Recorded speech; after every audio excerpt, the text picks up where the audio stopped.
Poema A Duas Flores, de Castro Alves, ao som de Canção de Carolina, de Edmundo Villani Cortes e Júlio Bellodi.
São duas flores unidas, são duas rosas nascidas, talvez do mesmo arrebol, vivendo no mesmo galho, da mesma gota de orvalho, do mesmo raio de sol.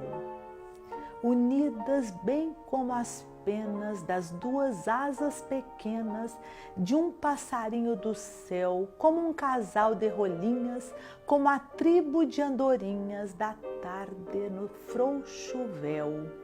Unidas bem como os prantos que em parelha descem tantos das profundezas do olhar, como o suspiro e o desgosto, como as covinhas do rosto, como as estrelas do mar.